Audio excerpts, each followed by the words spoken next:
गरुडगमन तव चरणकमलमिह मनसि लसतु मम नित्यम्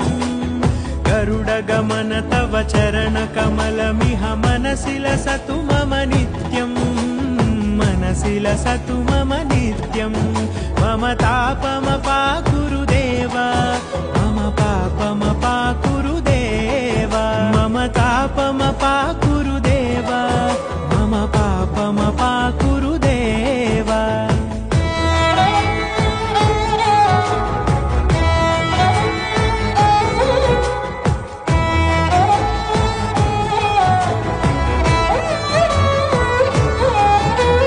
जलजनयन